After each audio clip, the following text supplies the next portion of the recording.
सो है गाइस, आज की स्टूडियो में हम क्लास 7th एनसीईआरटी ज्योग्राफी का चैप्टर 4 ईयर को पढ़ेंगे। तो आगे बढ़ने से पहले रिक्वेस्ट है वीडियो को लाइक करना और चैनल को सब्सक्राइब करना।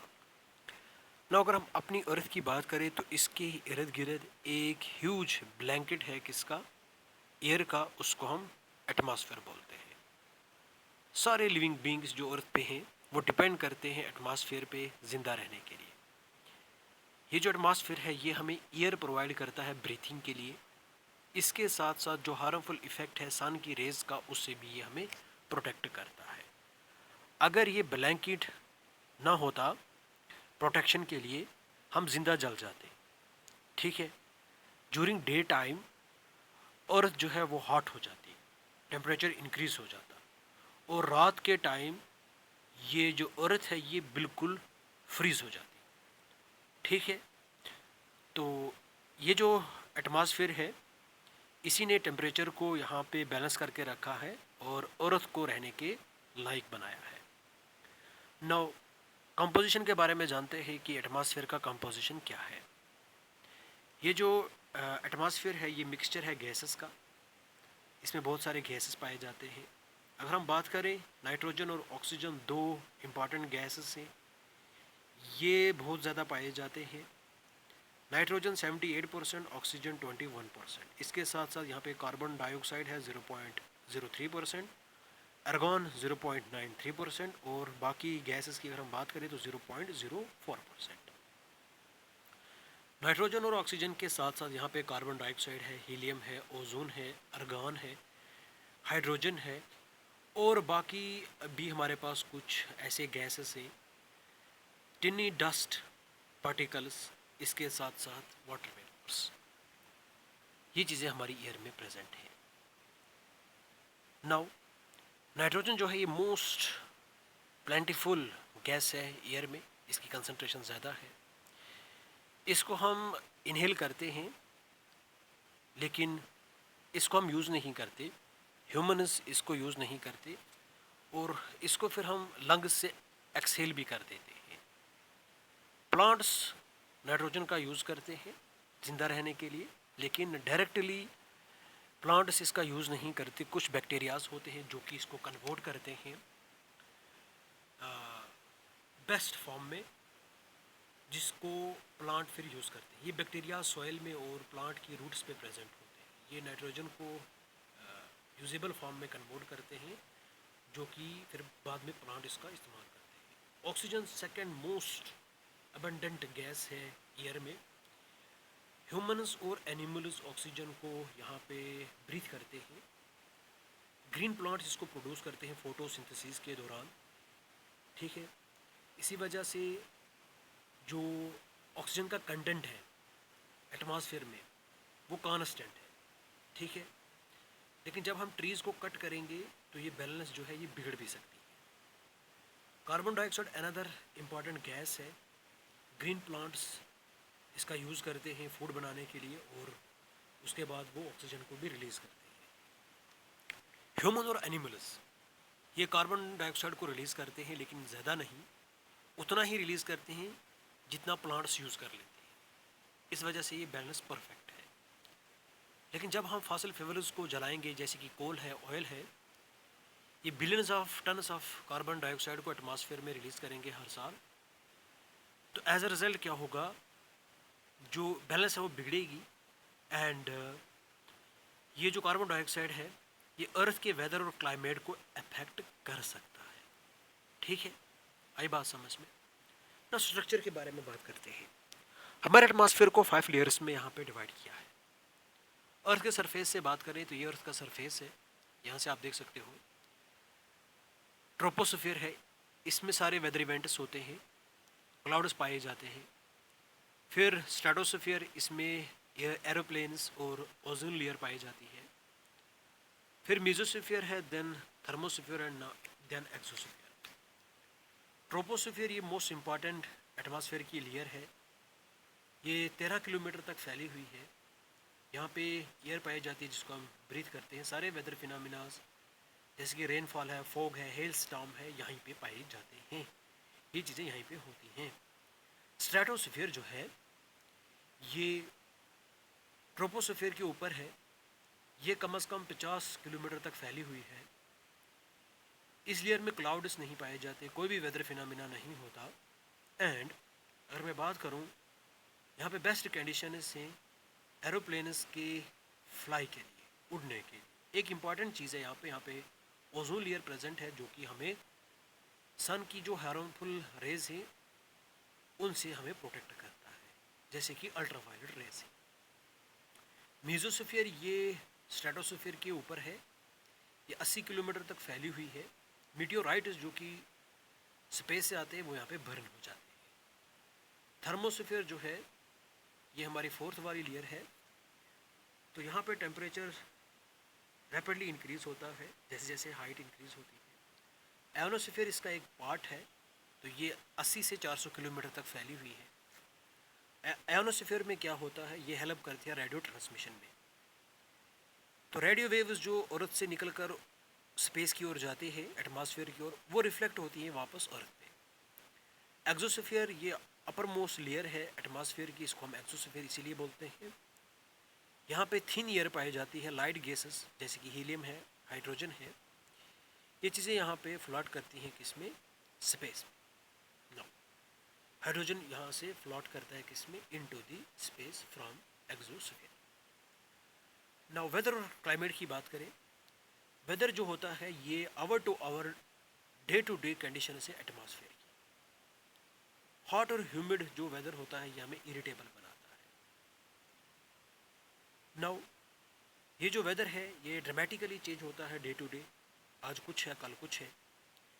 तो हम अगर एवरेज वेदर कंडीशंस किसी भी प्लेस की लॉन्ग पीरियड ऑफ टाइम के लिए एक जैसी रहती हैं तो उसको हम क्लाइमेट बोलते हैं।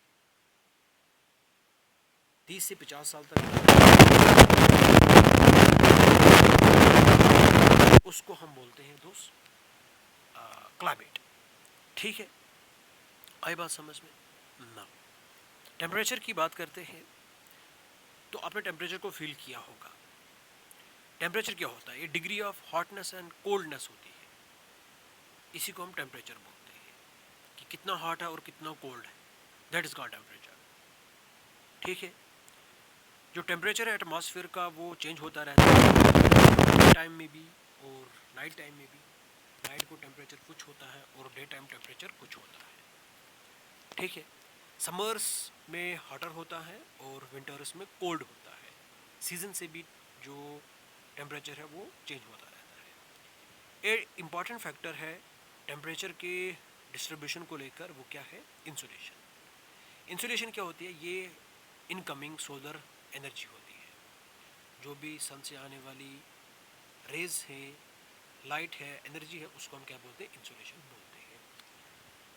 जो इंसुलेशन है इसका जो अमाउंट है वो डिक्रीज होता है इक्वेटर से टुवर्ड्स पोल्स। ठीक है, इक्वेटर पे इंसुलेशन ज़्यादा पड़ती है, पोल्स पे कम इंसुलेशन पड़ती है, क्योंकि ये सन की रेज स्लांट होती है तो इसको ज़्यादा एरिया कवर करना पड़ता है poles, near poles. That is why poles पे कोल्ड होता है तो यहाँ पे स्नो पाई जाती है, बर्फ़ पाई जाती है। नाउ तो अगर टेम्परेचर ज़्यादा राइज होगा तो यहाँ पे ज़्यादा हॉट हो जाएगा, गर्म हो जाएगा। ज़्यादा वार्म होगा कुछ क्रॉप्स को ग्रो करने के लिए। ठीक है, सिटीज़ में टेम्परेचर हाई होता है एज़ कम्पेयर टू विलेजेस, क्योंकि सिटीज़ में कंक्रीट होती है, मेटल्स होते हैं बिल्डिंग्स में, एस्फाल्ट होता है रोड्स का। ये जल्दी हीटअप हो जाता है डे टाइम और फिर रात को ये अपनी जो डे की एनर्जी होती है रिलीज कर देता है। उसको बिल्डिंग्स क्राउडेड हाई इसमें वो वार्म एयर को ट्रैप करके रखता है, टेम्परेचर ज़्यादा होता है। एयर जो है ये हमारे ऊपर प्रेशर जो है एक्सर्ट करती है हर साइड से, लेकिन हम इसको फील नहीं करते क्योंकि हमारी बॉडी भी काउंटर प्रेशर यहाँ से एक्सर्ट करती है, काउंटर प्रेशर डालती है। एयर प्रेशर को कैसे डिफाइन करेंगे,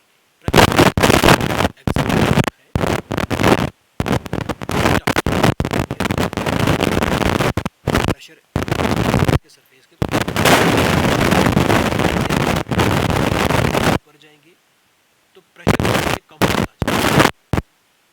एयर प्रेशर हाईएस्ट होता है अगर बात करें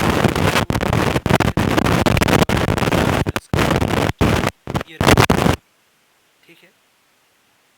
उन एरियाज में टेम्परेचर हाई होता है जहाँ पे एयर हीट होती है और राइज होती है, यहाँ पे लो प्रेशर एरिया क्रिएट होता है। लो प्रेशर एरिया जो है ये एसोसिएटेड है with cloudy skies and wet weather, ठीक है।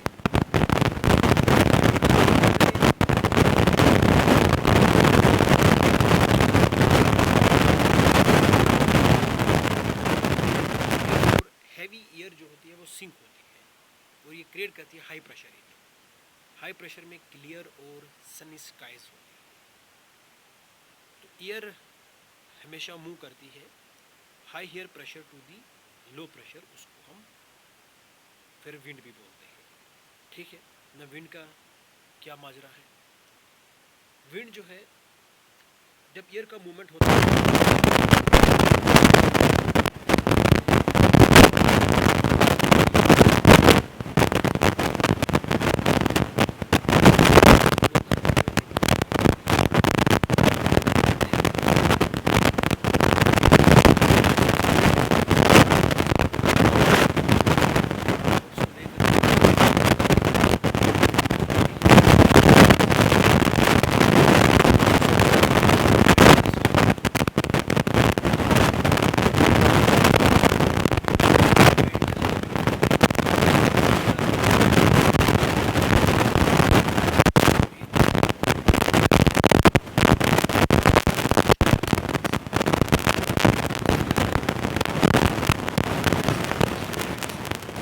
वेस्टर्लीज एंड ईस्टर्लीज, तो ये हमारी परमानेंट विंड्स है, ये कॉन्स्टेंटली ब्लो करती हैं throughout year in particular direction, ठीक है। High pressure to low pressure, high pressure to low pressure, high pressure to low pressure, high pressure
जब एयर फुल हो जाए वाटर वेपर से तो इसको हम कहते हैं ह्यूमिड डे। जैसे जैसे एयर वार्म होती है इसकी कैपेसिटी वाटर वेपर को होल्ड करने की इंक्रीज हो जाती है, मोर एंड मोर ह्यूमिड बनता है।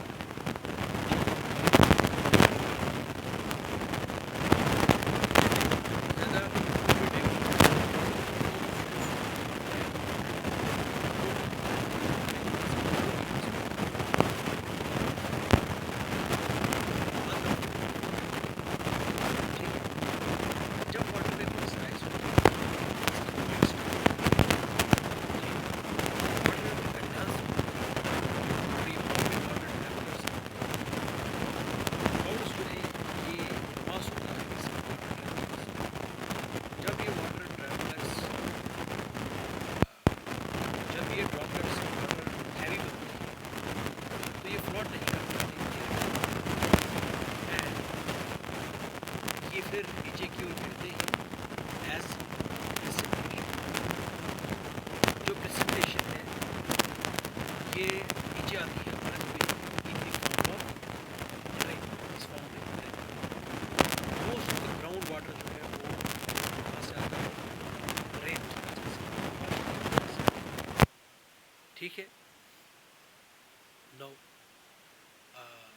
फ्लड्स जो हमारे हैं वो हेल्प करते हैं वाटर को प्रिजर्व करने में। When trees on hills side are cut, तो रेन वाटर जो है वो फ्लो होगा डाउन की ओर माउंटेन से, तो फ्लडिंग होगी लो लाइंग एरियाज में, लैंडस्लाइड आएगी। ठीक है, तो यहाँ पे कुछ टाइप से रेनफॉल की, एक तो कन्वेंशनल रेनफॉल है, ओरोग्राफिक रेनफॉल है और साइक्लोनिक रेनफॉल है। Conventional rainfall, orographic rainfall and cyclonic rainfall. Warm air rise होती है और फिर ये यहाँ पे नीचे की ओर आती है। ठीक है, एंड ओरोग्राफिक रेनफॉल, यहाँ पे कोई वाटर बॉडी है, ठीक है, सी है, समंदर है, यहाँ से जब एयर राइज होती है माउंटेन की ओर, तो यहाँ पे क्या होता है, यहाँ पे कूल होती है और रेनफॉल होती है, तो माउंटेन के इस वाले साइड पे, ठीक है, रेन बियरिंग्स वाले एरिया पे, एंड इस वाले साइड में रेनफॉल नहीं होती, इसको हम क्या बोलते हैं, इस वाले साइड में रेन शैडो। ठीक है, रेन शैडो एरिया, आई बात समझ में। तो एयर वार्म होकर राइज होती है और फिर ऊपर जाके कूल होती है, तो रेनफॉल होती है। नाउ रेनफॉल जो है ये इम्पॉर्टेंट है हमारे सर्वाइवल के लिए, प्लांट्स के सर्वाइवल के लिए, एनिमल्स के सर्वाइवल के लिए। ये हमारे लिए फ्रेश वाटर प्रोवाइड करती है अर्थ के सरफेस पे, रेनफॉल की वजह से ही फ्रेश वाटर आता है। ठीक है, रेनफॉल कम होगी तो पानी की कमी होगी और सूखा पड़ेगा, ड्रॉट आएंगे, आई बात समझ में। तो अगर ज़्यादा होगी तो फ्लड्स भी आ सकते हैं। आई होप आपको ये जो टॉपिक है समझ में आया होगा। Thank you, bye bye, have a nice day.